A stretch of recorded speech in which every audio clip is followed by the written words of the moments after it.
अस्सलाम वालेकुम जी व्यूअर्स और काश्तकार भाइयों, ये चलते हैं बात करते हैं इस वक्त हम गंदम की सूरत हाल के हवाले से। आपको जैसा कि मालूम है कि इस वक्त सुबह सिंध के अंदर जो है वो गंदम की हार्वेस्टिंग शुरू है, जनूबी पंजाब में भी शुरू है। इस तरह से दीगर सूबों के अंदर जो है वो जहाँ पर गंदम तैयार हो चुकी है वो इस वक्त आप देख सकते हैं कि हार्वेस्टिंग उस वहाँ पर शुरू हो चुकी है।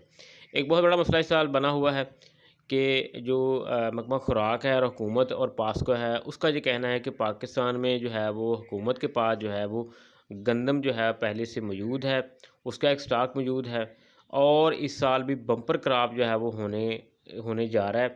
तो जिसकी बदौलत जिसकी वजह से जो है वो सूबे इस साल जो है वो पहले की निस्बत कम गंदम जो है वो ख़रीदने जा रहे हैं।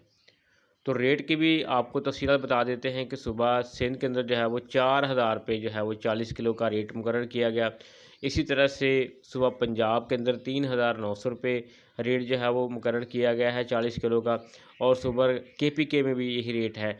लेकिन सबसे ज़्यादा जो अहम बात आपको बताने जा रहे हैं, वफाक की तरफ से जब सुबह बलूचिस्तान को जो है गंदम की कीमत 3900 रुपये रखने की तजवीज़ दी गई, तो सुबह बलूचिस्तान ने जो है वो इस हवाले से मुकम्मल तौर पर जो है वो साफ इनकार किया और कीमत जो है वो 4300 रुपये 40 किलो की मुकर्रर करने की जो है वो तजवीज़ दी, जो कि मान ली गई है।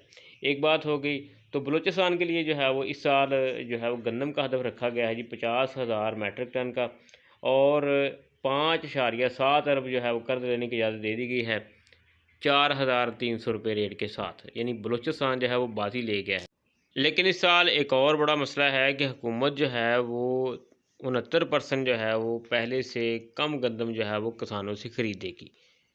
तो इस वजह से जो है वो पंजाब का जो बड़ा काश्तकार है वो मुतासर होने जा रहा है। तो एक तो रेट भी कम है पंजाब में, और दूसरा ये है कि गंदम की ख़रीदारी अगर कम की जाती है तो फिर गंदम जो है मंडियों के अंदर आकर जो है उसके साथ जो है वो जो मंडियों वाले हैं वो किसान को परेशान करेंगे। तो हुकूमत से गुजारिश है कि इसका जो है वो टारगेट बढ़ाया जाए ताकि काश्तकार जो है वो परेशान ना हो और अपनी दीगर जो है इसकी कटाई के बाद अगली फसल जो है वो काट कर सके। शुक्रिया जी।